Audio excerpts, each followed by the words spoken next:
¿Qué tal? Sean todos bienvenidos a una nueva edición de Historias Innecesarias. ¿Cómo les va?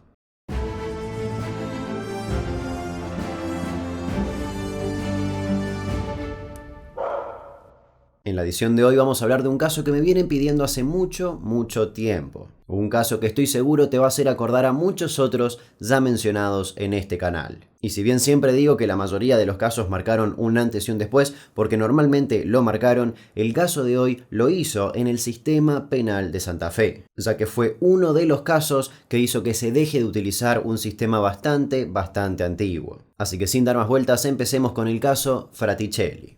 19 de mayo de 2000, Santa Fe, Argentina. Natalia Fraticelli, de 15 años y con una disritmia cerebral, en pocas palabras epilepsia, se fue a lo de una amiga donde se iba a quedar a dormir. Sin embargo, a las 7 de la tarde decidió volver a su casa. Cuando llegó al hogar, solamente estaba su madre, Graciela Dieser, ya que su hermano Franco se había ido a lo de su abuela y su padre, el juez de instrucción penal de Rufino, Carlos Fraticelli, estaba en un hotel con una amante. Dato que, por supuesto, se sabría mucho más adelante. Natalia fue a su habitación y esa fue la última vez que se la vio con vida. A las 8 de la mañana del día siguiente, es decir, del 20 de mayo, uno de sus padres fue a la habitación de su hija. No está claro si fue Carlos o Graciela y se encontró con Natalia en su cama, de costado, muerta. Natalia tenía 2 bolsas verdes de supermercado en la cabeza, pero no estaban atadas. Tenía una bufanda apoyada sobre el cuello y un pañuelo de seda en cada muñeca, cada uno levemente atado con 3 nudos,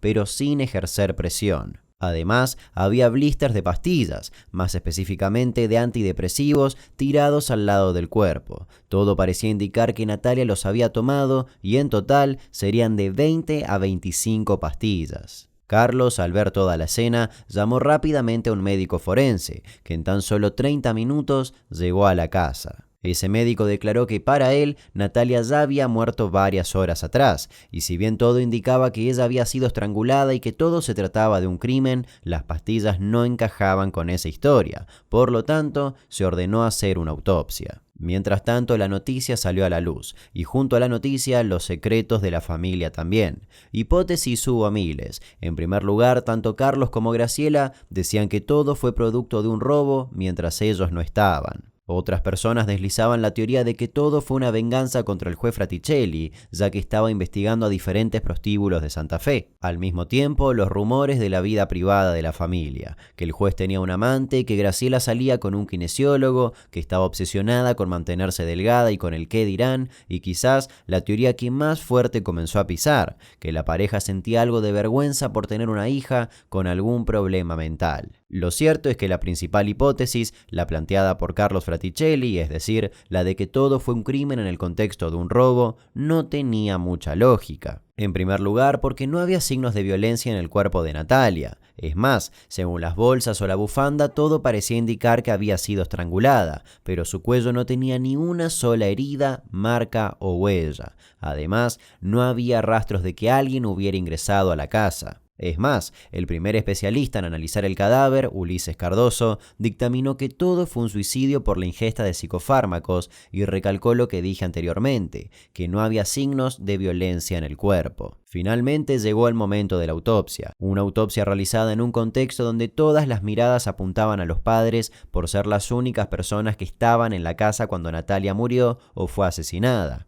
Mientras tanto, tan solo una semana después del hallazgo del cuerpo, el juez penal de Melincué, Carlos Rizzo, dijo que Natalia era un estorbo para la familia y aseguró que el homicidio fue perpetrado por 3 personas o más. Para este momento de la historia, Graciela Dieser, la madre de Natalia, había sido internada, ya que toda la situación le generó una depresión y tenía que estar medicada. Retomando con la autopsia, cuando revisaron el cuello de Natalia, se encontraron con que todo estaba intacto. Sin embargo, encontraron un hematoma detrás de la lengua. Además, uno de los peritos que realizó la autopsia, Luis Pettinari, afirmó que el hueso hyoides del cuello estaba roto. Ese pequeño hueso, al ser tan frágil, se rompe en el 99% de los estrangulamientos. Sumado a eso, encontraron algunos otros hematomas más, como por ejemplo en la parte posterior de la laringe y espuma en la nariz. Por lo tanto, confirmaron que fue estrangulada e imputaron tanto a Graciela como a Carlos Carlos, que obviamente fue destituido de su cargo. Ambos fueron imputados con el cargo de homicidio calificado por el vínculo. Rápidamente todos comenzaron a insistir en que el matrimonio mató a su hija,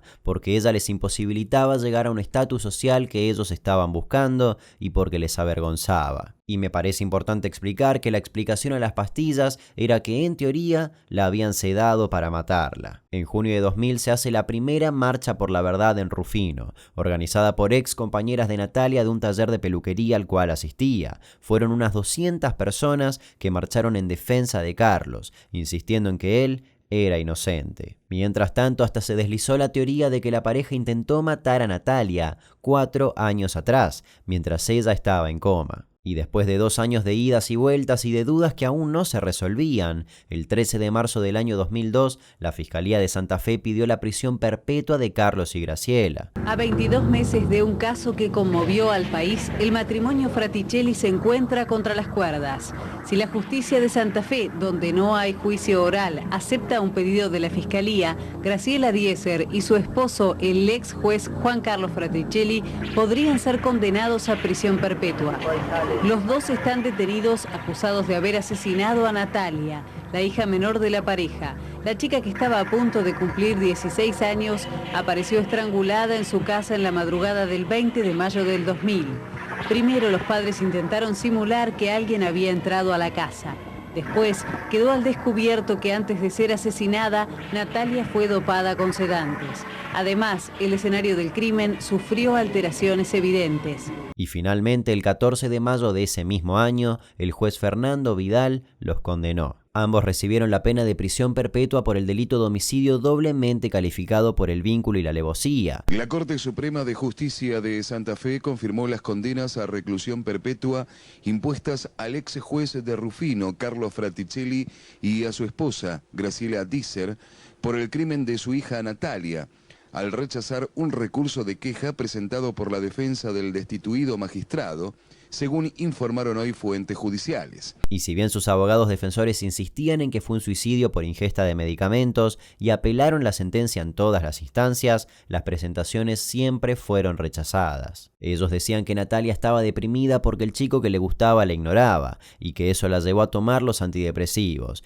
medicamentos que, por cierto, dado su estado de salud, ya que había tenido meningitis, estaba contraindicado. Pero la justicia ya los había condenado, y no solo la justicia, sino también los medios y la sociedad. Comenzó a ocurrir algo bastante peculiar, algo que ya vimos en un sinfín de casos en este canal. Comenzaron a juzgar a Carlos por su aspecto y por cómo se mostraba en público. Sin embargo, años después, en 2006, se confirmó que la rotura del hueso ioides, lo que sostenía la hipótesis del estrangulamiento, había sido producto de un error del doctor Pettinari durante la autopsia. A eso se le sumaron nuevas investigaciones que arrojaron a la luz que, como siempre insistió la defensa del matrimonio, por la condición de salud de Natalia, el consumo de esos antidepresivos le generaba un paro cardíaco y la muerte a través de convulsiones. Convulsiones que generan hematomas en la base de la lengua y detrás de la laringe y espuma en la nariz y en la boca. Por lo tanto, en ese año, la Corte Suprema de Justicia de la Nación advirtió que en el proceso existieron irregularidades, ordenó que se dicte un nuevo fallo y dictaminó que la condena de perpetua era nula. La razón por la cual decretaron que esa condena era nula fue porque, según el método de juicio de Santa Fe, los jueces que intervinieron en la investigación eran los mismos que dictan la sentencia.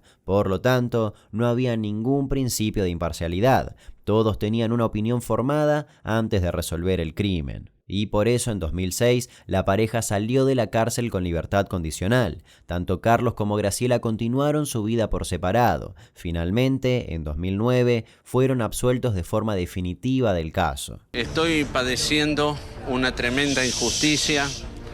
Creo que no hay sufrimiento más terrible que una persona pudo soportar, pues aparte de perder a mi hija, se me acusó, se me condenó de haberlo matado. Yo siempre pedí, desde un primer momento, ustedes se acordarán, que se investigue el hecho hasta las últimas consecuencias.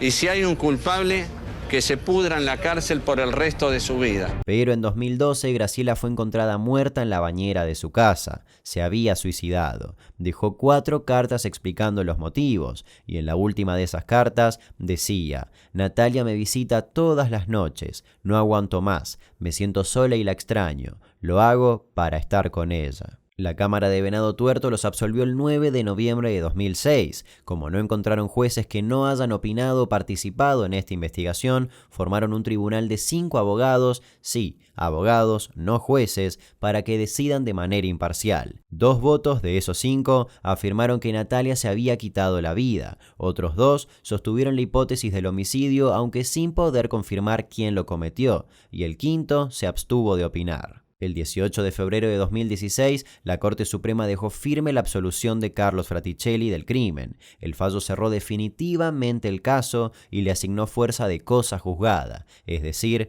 que ya no hay más instancias judiciales en la que la absolución de Fraticelli pueda ser revertida. Al día de hoy, lo que se cree, y acá ya estoy deslizando una opinión mía, es que Natalia se suicidó y que Carlos intentó hacer pasar el suicidio por un crimen para evitar, quizás, manchar el apellido Fraticelli o para intentar esquivar el prejuicio social. Otra hipótesis es que Natalia pudo haber tenido una convulsión estando dormida, pero como sus padres no la escucharon, murió. Y nuevamente, para intentar disimular eso y ese qué dirán, intentaron hacerlo pasar por un homicidio. Lo cierto es que son eso, teorías. El caso de Natalia Fraticelli jamás se investigó imparcial o fríamente. Fue un caso que desde un inicio se vio sobrepasado por opiniones, prejuzgamientos y hasta por la apariencia física de uno de los involucrados. Se investigó muy vagamente cómo había muerto Natalia. En cambio, se comenzó a apuntar rápidamente a quién la había matado, dando por sentado que había sido un homicidio. Santa Fe era la última provincia en tener el juicio escrito y secreto, el sistema penal inquisitivo y secreto, donde absolutamente todas las decisiones pasan por la misma persona, cosa que generaba lo que dijimos minutos atrás, que no existe una imparcialidad al momento de juzgar. Este caso, junto a varios otros fallos similares, hizo que ese antiguo sistema se deje de utilizar, pero además de eso, tuvo un impacto muy fuerte. Incluso, personas del gobierno de Santa Fe llegaron a decir en notas periodísticas que no querían que el caso Fraticelli se convierta en un caso como el de María Soledad Morales, que terminó provocando la intervención federal en Catamarca. Hasta el día de hoy no se sabe a ciencia cierta qué pasó con Natalia Fraticelli. Lamentablemente lo único que hay son vagas teorías y opiniones. Y me desperté a la mañana por los gritos de mi mujer, que había encontrado, ¿cierto?, a mi hija con 2 bolsas en la cabeza. Y bueno, yo en un estado de desesperación, lo primero que hice, como cualquier ser humano, es sacarle las bolsas, tratar de salvarla, llamar al médico, bueno, y ahí me procesaron y me condenaron diciendo que armé una escena, que si se trataba de una muerte, ¿por qué no llamé a la policía y por qué llamé a un médico? Ahora pónganse en mi lugar, ¿qué puede esperarse de un padre ante semejante situación, cierto? Uno lo primero que trata es tratar de salvar la vida de su hija, máximo que mi ex esposa me decía que estaba viva, que estaba calentita.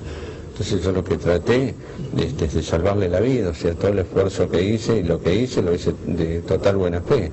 Sin dudas, el caso Fraticelli fue un caso bisagra que al menos judicialmente se resolvió como un suicidio, pero al día de hoy no se explica muy bien el porqué de las bolsas, de los pañuelos o de la bufanda sobre el cuerpo de Natalia. Sin dudas, cada quien sacará sus propias conclusiones. Nos reencontramos el domingo que viene, por supuesto que nos reencontramos el domingo que viene.